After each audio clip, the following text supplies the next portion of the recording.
finally, kasi nabanggit mo rin, no? And napapanahon kasi ngayon dahil nga lang may lumabas na ng mga document from the Vatican uh, about this issue na tinatapakan tong issue na to. And you happen to be directly or formally working with one of the ministries addressing this and talking about the our ministry with the LGBTQIA plus community, no, na sa simbahan ay palaging always a question. Ako palagi akong tinatanong tungkol dyan, Father, ano bang gagawin natin? Or kung sila yon, Father, paano ba kami papasok sa simbahan, ganyan. So, and I've always wanted to talk to you about this kasi ikaw meron kang, I presume, mas marami kang karanasan. Ever since I heard, narinig ko pa nga yung podcast mo, yung hindi madaling sabihin. Tama ba? Oo, may podcast ako noon, by the way. Pangarap kong ituloy mo yan. Sana matuloy ko. Kasi ang hirap ng mga topic, sabi ko nga, ang tapang talaga ito ni Father. Ibang klase. Pinasok niya tong mga topic na ito. Napakadugo. Alam ko may interview ka ba with a member? Isang lesbian yun na interview ko eh. Oo. Galing talaga, Pads. Siguro, Pads, dalawang perspective lang. Para dun sa, una, kunyari ikaw, ano ba yung, kunyari may isang tao na who has struggles with same-sex attraction or with their gender identity, no? Ano ba yung pinakakailangan nilang marinig o malaman bilang isang Katoliko na siguro hindi masyadong nabibigyang pansin? Okay. Una ay, ano man ang sexual preference ng tao or what they call now gender identity, o kung ano man yung tawag nila. Kasi minsan mas nagiging... Kasi ang problema, mas nagiging komplikado yan because we want to give a lot of names to it. Kaya nga, ang simbahan, hindi rin siya masyadong komportable na tawagin yung community na LGBT. Kasi para sa simbahan, wala nang ibang mag-o-honor, wala nang ibang honorific title and a recognition of dignity and the rights of people than to call every human being as a child of God. Mm-hmm. So, yun yung core idea at pinanggagalingan ng simbahan. Yan man ay, kung ang usapin man natin ay Catechism of the Catholic Church, o yan may Fiducia Supplicans, yan may Dignitas Infinita. Lahat ng yan, ang baseline yan, we are children of God. At doon manggagaling yung anumang aral at anumang pamamaraan kung paano paano uunawain, yun yung sinasagot ng aral. Pangalawa, paano pakikitunguhan, yun yung tinatawag na pastoral accompaniment sa mga tao na at the very basic level ay tao kagaya nating lahat. Anak ng Diyos kagaya nating lahat.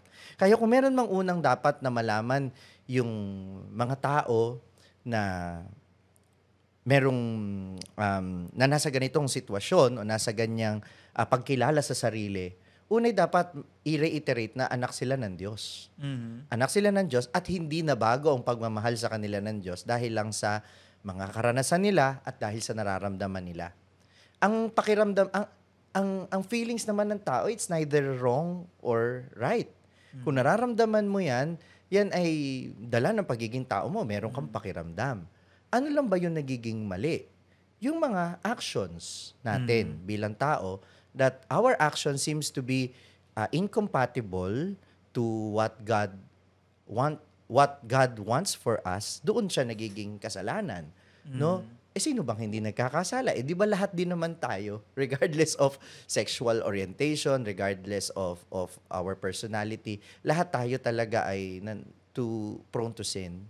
Kaya, una, para maiparamdam nating mahal sila ng Diyos, pakinggan muna natin ang kwento ng bawat isa.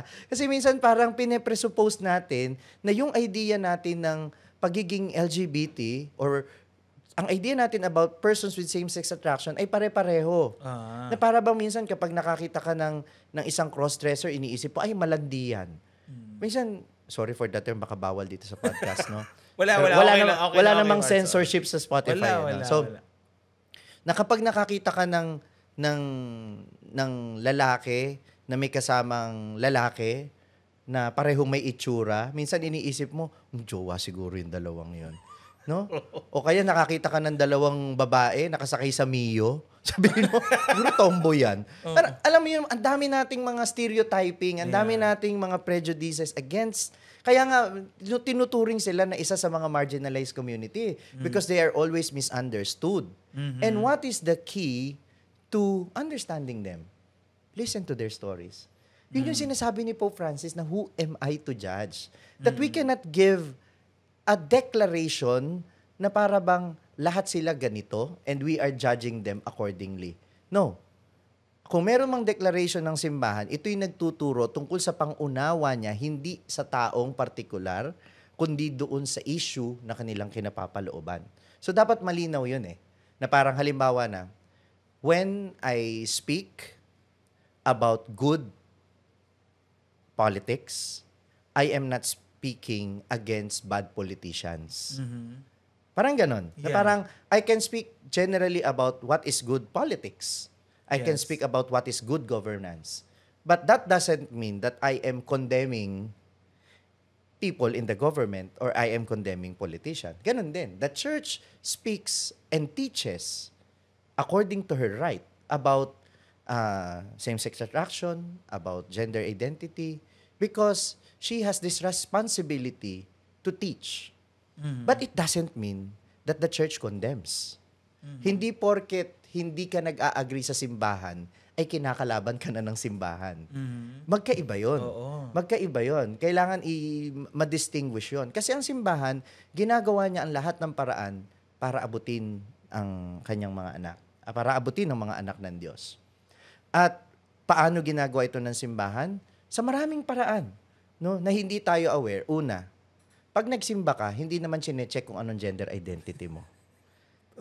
Diba? At the very basic level, walang pumapasok sa simbahan na tinatanong. Kasarian. Wala. Diba?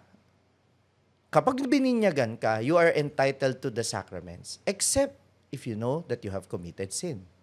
Pangalawa, hindi tayo pinipigil. Hindi tayo pinupulis ng simbahan sa mga pagkakataong gusto natin piliin ng kasalanan. At sa akin, yun nga yung parang overwhelming acceptance ng Catholic Church sa lahat ng tao. Sabi nung nagkaroon kami ng attendee na non-Catholic sa isang program namin sa Courage.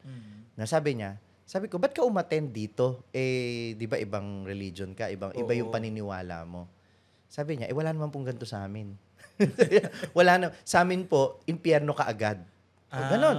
Parang kapag ka ganito po yung feeling mo, lalo na may partner ako, no? Kasi that, mag-partner sila na umattend. And kami, we just, kasi hindi namin alamin na kung ito ba ma-enlighten. It's only God's grace who can tell na baka itong mga tao na to ay magkaroon ng conversion. And when I say conversion, we do not force people na magkaroon ng heterosexual attraction na after na maging part sila ng Courage, makakapag-asawa na sila ng opposite sex. Hindi ganun yung goal ng Courage. Ang goal ng Courage is simply to allow the Holy Spirit through the prayers of the community and through sharing each other's stories to allow the Holy Spirit to transform their lives in the way that God wants them to live.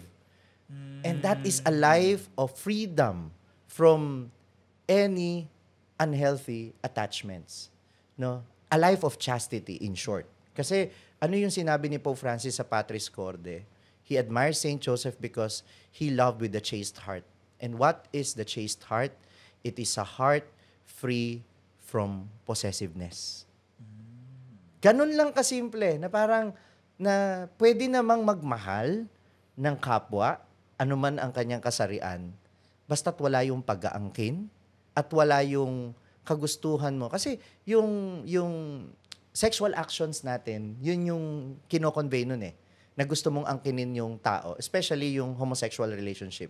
It is like owning the other dahil ang nade-derive mo lang dun ay pleasure. Kaya kakaiba siya sa relations between man and woman. Kasi it's not selfish. It's selfless. Why? Because you give yourself to the other to create another life. Nandun yung openness to life na hindi lang siya pleasure, it's a responsibility. Kasi you become responsible not only to the person na you have this relations with, pero dun sa maaaring mabuong buhay. Kaya ang laki nun difference eh. Sasabihin ng iba, pareho lang yan. Homosexual relationship, meron siyang malaking pagkakaiba. But of course, Father, hindi natin pinag-uusapan natin yan kapag na-bring out yung topic na yon. Pero mas madalas ang pinag-uusapan sa ministry, bihira namin pag-usapan to, yung ganito ka-technical, bihira. Ang madalas sa pinag-uusapan namin, yung mga struggles nila as a person. And sometimes, it's not just about their sexual identity. Baka akala nyo, pag nasa Courage kami, wala kaming ipinag-usapan doon, kundi yung sex life ng mga tao or yung kanilang struggle na Hindi. We talk about work. We talk about family. We talk about dreams. We talk about building houses. We talk about dream cars. No, we talk about a lot of things. And yes, we talk about food. And we enjoy food. No? Normal silang tao. Yun, parang ang ano lang para bang, ang tingin kasi ng iba parang napaka-alien. The more that we treat them as a separate group, the more that we fail to welcome them as they are. Kaya imbis na isipin natin na parang, hindi, separate group yan, no? Yun din yun naman yung kasi may stigma eh. At ang nalulungkot ako kasi ang naglalagay kong minsan ng stigma ay yung mismo mga tao na nakararanas nito. That they, again, I don't want to blame or judge anyone na para bang by singling themselves out, by clamoring to have their own rights. Kasi yun yung own, na parang amin lang. Parang lalo mo lang sinisingle out yung sarili mo mula sa community. Sorry, that's how I see it. But again, I respect kung meron mang ibang idea. Pero para sa akin, ganon. Whereas na ituling mo yung sarili mo yung part ng community, as normal as it is, I think parang that is the way to go. The way of integration. Yung sinasabi ni Pope Francis from pastoral accompaniment, discernment, integration. Saan yun? Sa Amoris Laetitia. Yun yung model na gusto niyang mangyari. And that is what we try to do sa Courage. If people wants to talk about their sexual struggles, then we listen and then we pray for one another. But if they talk about other things, normal na magkakaibigan, ganon. At alam niyo, yun lang naman ang hinahanap ng tao pagtanggap at pagmamahal. Kung naibibigay yan ng pamilya, if you're listening to me as a parents who have children na alam ninyo na merong ganitong tendency, bata pa lang, nakikita ninyo, lalambot-lambot o tigasin kapag babae, wag ninyo namang sabihin kagad na bakla ka ba? Tomboy ka ba? Ang susunod ko kasing tanong sa'yo, ano naman ngayon? Sige, pag nalaman mong bakla o tomboy yung anak mo, mababago ba yung pagtingin mo sa kanya bilang anak? At ang pangalawang tanong ko, kapag nabago yung tingin mo, nagiging totoong magulang ka pa ba? Yun ang susunod kong tanong. At pangatlo, kung hindi magkakaroon ng espasyo sa puso mo, yung anak mo, dyan magsisimula yan na maghanap ng espasyo sa puso ng iba. At doon mangyayari yung kinatatakutan mo, na malayo sa inyo at mapunta sa kung saan hindi nyo sila gustong mapunta. Kaya para sa akin, isa lang yung sinabi ko pero ang dami. Isa lang naman yung point ko Ang point ay maramdaman nila na mahal sila ng Diyos at mahal sila ng mga taong malapit sa kanila. And how do you do that? By listening to them, by trying to understand them, and by treating them not as a separate entity, but to treat them normally as you would treat other sons, other friends, and other people. Grabe, Pads. Ang galing. Ang ganda. Ang ganda. Ang dami kong gustong i-follow up, pero naligaw na rin ako. Ang daming nangyari doon, Ibang klase, ang galing. Iba talaga pag may karanasan ka, Pads, na diretso, no? And it's good to know. Ako rin, akala ko talaga pag Courage Philippines, parang yun lang ang pinag-uusapan niyo, yung particular na bagay. Ang boring naman nun. Hindi ako tatagal sa ganong ministry, puro ganun lang ang usapan namin. Ang galing, Pads. Siguro, Pads, last. Kasi that's from the perspective of people who are going through it, no? But oftentimes also, people ask me about, ito naman mga tao na nasa labas, no? Na, Father, hindi namin, paano ba to, Pads? Na, kunyari, sabihin, Pads, hindi ako komportable kasi nandun sila ang kapal ng foundation, gano'n. tapos nagsiserve pa, ganyan. Parang, ako minsan gusto ko silang pagsabihin na, mauuna pa ba dapat yung personal bias nyo versus yung pagtanggap natin sa... Kaya, Pads, how do you address yung mga ganung concerns? No? Una, walang matapang na magtatanong sa akin. Kasi alam nila I'm into the ministry, no? Na sobrang tapang na lang siguro kung merong mag-a-approach sa akin ng ganun. Pero, ito lang masasabi ko sa inyo. Kung kayo man ay ganyang mag-isip, alalahanin ninyo yung ginawa ng Panginoon dun sa babaeng makasalanan. Hindi ko sinasabi na lahat ng nasa LGBT community makasalanan. But I am saying, kagaya ng babaeng ito, they are misjudged. Mm-hmm. At ano ang sinabi ng Panginoon? Sige, kung sinong walang kasalanan, siyang unang bumato. Pwedeng wala kang foundation sa mukha mo bilang lalaki, pero yung mga ginagawa mo sa kadiliman, hindi natin alam. Mas malala. Baka mas malala pa. Ako, Father, isa sa mga humbling experiences ko talaga pag sa confession, yung kapag nangungumpisal yung mga bata. It humbles me kasi akala ko, yung andali-daling manghusga ng ibang tao, yung pala, may mga kasalanan ako na mas malala pa dun sa kasalanan ng nangungumpisal, lalo na yung mga bata nga, no? Yung innocence nila. Kaya I don't presuppose, kami bilang pare, we don't presuppose na kami ay better always than other people. At ganun din ikaw na ganun mag-isip. Don't presume that you are always better than other people. At palangalawa nga, don't be deceived by appearances. Tandaan ninyo, paano pinili ng Diyos si David? He is not the one who is worthy sa mata ni Samuel. Tama? Si Samuel, galing ko ng Bible. Magaling kasi sa Bible to eh. Kinakabahan ako ng konti eh. Di ba? Okay. Tandaan natin, he is not the best option. At ikaw din. Hindi ikaw ang best option. Merong mas deserving pa siguro sa'yo na mabuhay sa mundo, pero ikaw yung binigyan ng pagkakataon. So instead of judging one another from the outset, palagi naman sinasabi ng Panginoon yan eh, huwag natin husgahan ng isa't isa. Nandito tayo para unawain ng isa't isa, hindi para husgahan ng isa't isa. Hayaan natin ang Diyos ang humatol sa atin. No? But of course, in place yung mga yung mga guidelines natin. Ngayon ay meron tayong synodality. Lahat naman ay sinusubukang pakinggan, pero palagi kong sinasabi, hindi lahat ay pakikinggan, pero hindi lahat pagbibigyan. No? So wag nating isipin na yung synodality, it will be an opportunity for the church to change its teaching on certain things or its stance na halimbawa na sa mga liturgical ministries, parang sino ba yung pwedeng mag-serve, whatever. So it really varies. I cannot speak generally for all dioceses or for all parishes dahil meron din, kaya nga napakahalaga sa ating mga pastor yung discernment. Yeah. Para sa akin, this is co-discernment with people na parang kasi parang pag inisip natin paglilingkod sa simbahan, parang yan lang ba yung paglelektor, yan lang ba yung marami kasing ministry sa simbahan. At ako, para sa akin, yung youth ministry at saka yung media ministry, ang dami kong nakakatuwang na mga persons with same-sex attraction na very fruitful sa ministry, no? And they're good at that, sa production, sa decoration, ang galing-galing nila doon. And I think in a special way, God has called them to these ministries, no? Kaya wag din naman sasamang loob ng mga kapatid natin na kapag na-deprive kayo ng opportunity na mag-serve sa altar, kasi hindi lang naman yun yung ministry na magiging influential sa mga tao or makatutulong sa spiritual life ninyo. Napakadaming ministry sa simbahan. Sinabi rin naman yan ni San Pablo na maraming bahagi ang katawan ni Kristo. Kaya hindi natin pwedeng ipagsiksikan na lahat tayo dapat kamay, lahat tayo dapat paa, lahat tayo ulo. Hindi tayo lahat dapat liturgical ministers. Kung ako nga ba't pa ako makikipagsiksikan doon? Lahat gusto doon, di ba?